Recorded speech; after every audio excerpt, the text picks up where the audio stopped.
Hello students, आज के इस वीडियो में अपन बात करेंगे एम्पियर परिपथीय नियम या जिसे हम एम्पियर का नियम भी कहते हैं। ये अपना इलेक्ट्रोमैग्नेटिक्स का एक टॉपिक है। तो हम बात करें एम्पियर के नियम की, तो इसकी सहायता से हम क्या करेंगे, चुंबकीय क्षेत्र का मान ज्ञात करेंगे, है ना। जैसा कि अपन ने बायो-सावर्ट के नियम में किया था, बायो-सावर्ट का नियम पढ़ा था। बायो-सावर्ट के नियम की सहायता से हम क्या करते हैं, किसी भी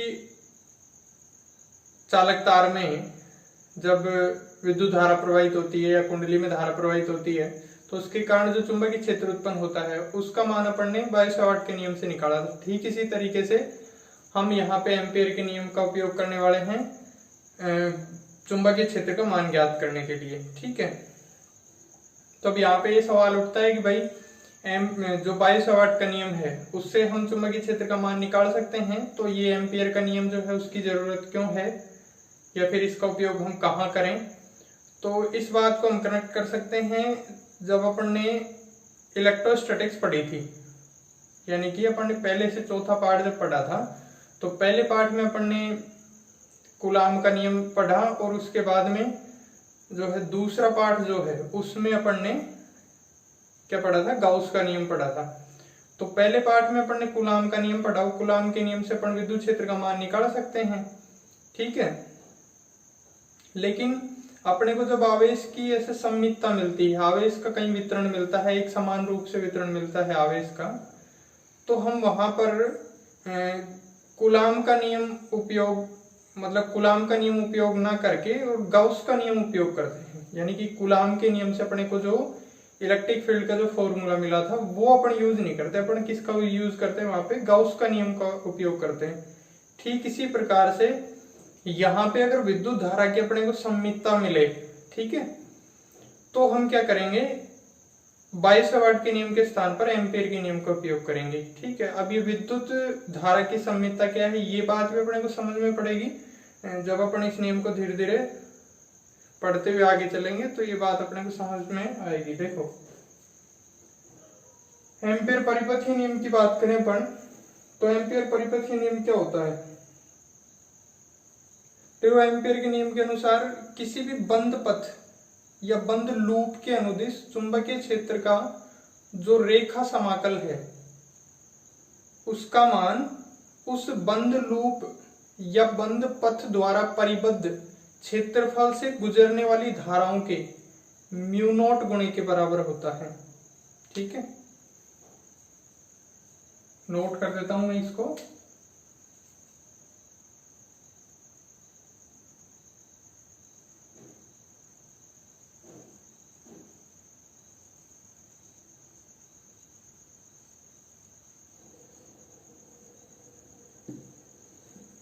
तो देखो, एम्पियर के नियम के अनुसार किसी बंद पथ के अनुदिश चुंबकीय क्षेत्र का रेखीय समाकलन उस पथ द्वारा परिबद्ध क्षेत्रफल से गुजरने वाली कुल धाराओं के म्यू नॉट गुणे के बराबर होती है। ठीक है, इसको गणितीय रूप में लिखना चाहेंगे अपन, तो गणितीय रूप में कुछ इस तरीके से लिखेंगे,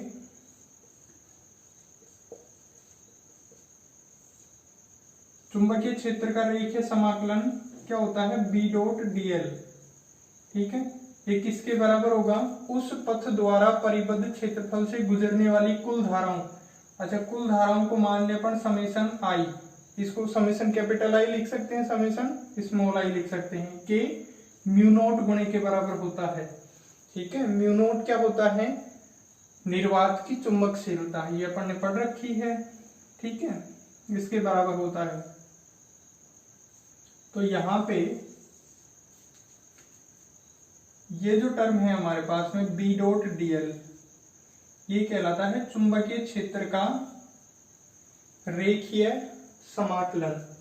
इसे हम क्या है, ये चुंबकीय क्षेत्र का रेखीय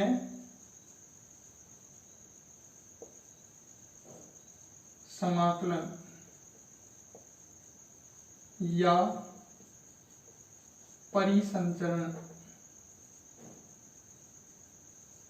इसे हम चुंबकीय क्षेत्र का रेखीय समाकलन कहेंगे या परिसंचरण कहेंगे। अब देखो, यहाँ पे अपन बात करें चुंबकीय क्षेत्र का रेखीय समाकलन, इस टर्म का क्या मतलब है।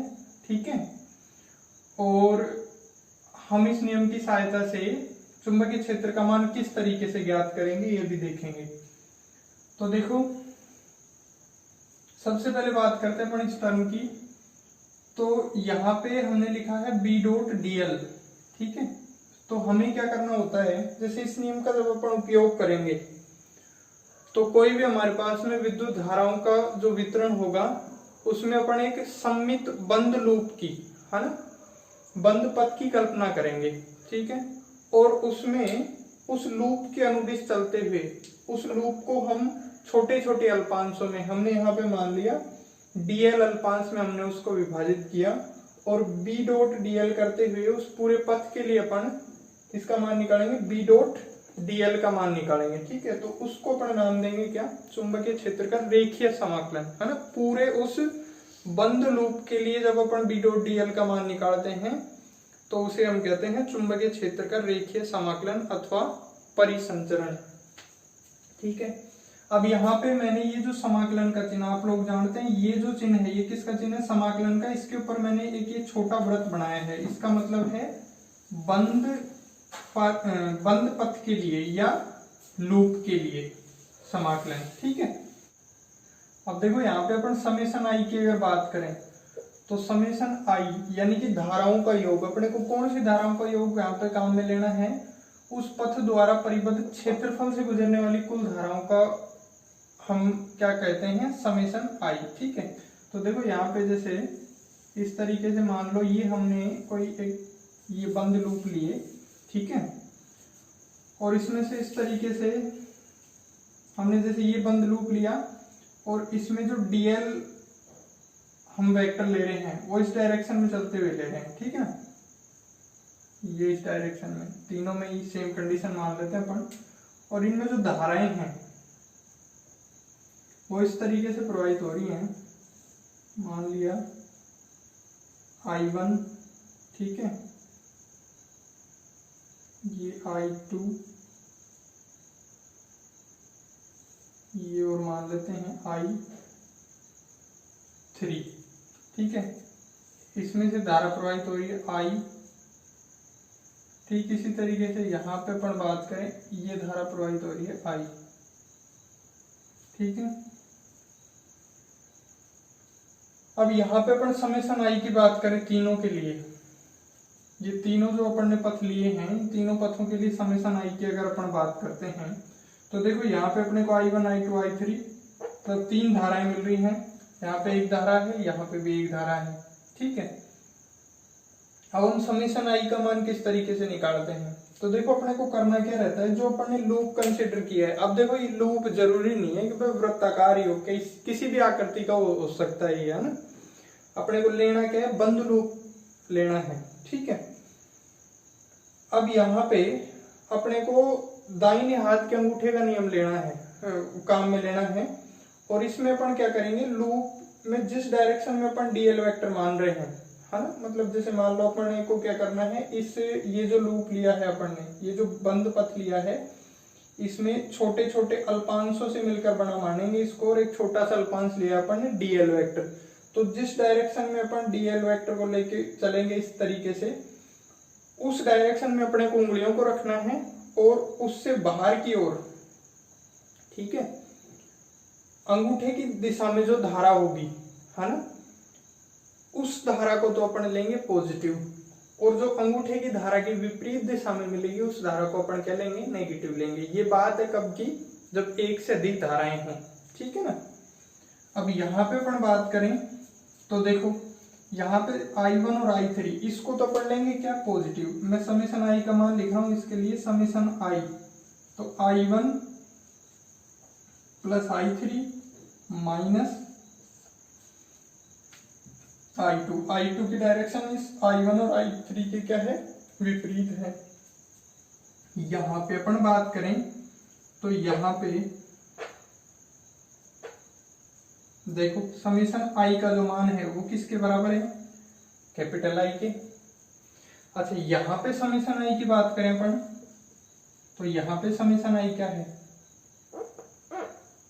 ये जो हमने बंद पथ लिया है इस पथ के अंदर इस पथ के द्वारा जो परिबद्ध क्षेत्रफल है इससे तो कोई धारा प्रवाहित ही नहीं हो रही, तो इसका मतलब समेशन आई का मान इस बंद पथ के लिए कितना है, 0 है। मतलब कि इस पथ में से ये जो क्षेत्रफल हमने लिया है इसमें से कोई धारा प्रवाहित नहीं हो रही, तो यहाँ पे क्षेत्रफल का मान कितना है, सॉरी समेशन आई का मान कितना है, 0। ठीक है, तो अब इन तीनों बंद पथों के लिए या तीनों लूपों के लिए अपन चुंबकीय क्षेत्र की रेखा समाकलन की बात करें, रेखीय समाकलन की बात करें या चुंबकीय क्षेत्र के परिसंचरण की बात करें, तो देखो यहाँ पे B डॉट dl की जो वैल्यू है वो कितनी आएगी हमारे पास में, mu naught I1 plus I3 minus I2। यहाँ पे बात करें तो B dot dl is equal to mu naught I, और यहाँ पे अगर बात करें तो B dot dl is equal to 0। ठीक है, ये बात समझ में आई। अब ये तीनों अलग अलग चित्र बनाने का मतलब मेरा क्या था, यहाँ पे हम ये समझना चाह रहे हैं कि अपने को जो समेशन आई लेना है वो किस तरीके से लेना है। कोई भी जो बंद पथ मानेंगे या लूप मानेंगे उसमें से जितनी धाराएं गुजरेंगी वो ही अपने को समेशन आई के रूप में लेनी है। ठीक है, उस लूप के या उस पथ के बाहर जितनी भी धाराएं हैं वो समेशन आई में काउंट नहीं होंगी। ठीक है ना। अच्छा, अब देखो यहाँ पे अपने को ये मिल रहा है B dot dl is equal to 0। अब ये B dot dl is equal to 0 मिल रहा है, इसका मतलब ये नहीं है कि यहाँ पे विद्युत क्षेत्र का चुंबकीय क्षेत्र का मान जो है 0 है। कहाँ पे, ये जो अपन ने लूप लिया है ना, ये जो बंद पथ लिया है इसके किसी बिंदु पर विद्युत क्षेत्र का मान क्या है, 0 है। इस बात का ये बिल्कुल मतलब नहीं है। ठीक है, यहाँ पे जो समेशन आई था उसका मान 0 हुआ है, इस वजह से ये B डॉट dl चुंबकीय क्षेत्र का रेखीय समाकलन अपने को 0 मिल रहा है। ठीक है, लेकिन ये जो लूप हमने माना है इसके किसी बिंदु पर हमें चुंबकीय क्षेत्र का मान S0 प्राप्त हो सकता है। तो इसका मतलब क्या हुआ, इसका मतलब हम ये कहेंगे कि हमने जो भी बंद पथ या ये बंद लूप की जो कल्पना करी है, ठीक है ना, ये लूप की जो कल्पना करी है इसके किसी बिंदु पर चुंबकीय क्षेत्र का जो मान है वो इसके अंदर प्रवाहित होने वाली धाराओं और इसके बाहर प्रवाहित होने वाली धाराओं के कारण जो चुंबकीय क्षेत्र होगा उसके सदिश योग से प्राप्त होता है। ठीक है, तो ये बात करी अपन ने एम्पियर के नियम की। अब देखो ये जो एम्पियर का नियम है, ठीक है, इसको अपन एक दूसरे रूप में भी लिख सकते हैं। अब पहली बात तो जैसे इसको अपन किसी अन्य माध्यम के लिए लिखना चाहें, देखो म्यू नॉट तो क्या है, निर्वात की चुंबकशीलता। ठीक है, इसी नियम को अपन किसी माध्यम के लिए लिखना चाहें जिसका की निरपेक्ष चुंबकशीलता की बात करें अपन, वो कितनी है, म्यू आर है। ठीक है, किसी माध्यम के लिए ये क्या हो जाएगा, B dot dl is equal to mu naught mu r summation i या म्यू समेशन आई। ठीक है, तो किसी माध्यम के लिए एम्पियर का नियम कुछ इस तरीके से हो जाएगा। ओके, अब अपन बात करें एक और रूप में, हम इसको लिख सकते हैं चुंबकन क्षेत्र की फॉर्म में लिख सकते हैं अपन। देखो हमारे पास में एक संबंध होता है, जो B का मान है, ठीक है, वो किसके बराबर होता है, म्यू नॉट H के बराबर होता है। या हम इस तरीके से कह सकते हैं म्यू नॉट का जो मान है वो B अपॉन H के इक्वल होता है। तो यहाँ से हम ये जो एम्पियर का नियम है इसको इस तरीके से लिख सकते हैं, H dot dl is equal to, देखो B की जगह हम क्या लिखेंगे, म्यू नॉट H लिखेंगे, है ना। ये H जो है ये क्या है, चुंबकन क्षेत्र है। H क्या है, चुंबकन क्षेत्र। इसकी डेफिनेशन वगैरह क्या होती है अपन नेक्स्ट चैप्टर में है, वहां पे अपन इसको डिस्कस कर लेंगे। और कुछ रिलेशन भी आएंगे H B के बीच में, म्यू आर H के बीच में, है ना, ये सब चीजें पढ़ेंगे अपन। यहाँ पे अपने को ये संबंध ध्यान रखना है कि B बराबर होता है म्यू नॉट H, यहाँ से म्यू नॉट की वैल्यू निकालेंगे तो B अपॉन H। ठीक है, H क्या है यहाँ पे, चुंबकन क्षेत्र, अब जब अपन b की वैल्यू म्यू नॉट एच यहाँ पे रखेंगे तो म्यू नॉट को बाहर ले लेंगे, म्यू नॉट से म्यू नॉट यहाँ से कैंसिल हो जाएगा और ये आएगा हमारे पास में समेशन आई के इक्वल। ठीक है, H dot D l is equal to summation i. ठीक है, यहाँ पे ये जो टर्म है हमारे पास में एच डॉट डी एल, इसको अपन कहते हैं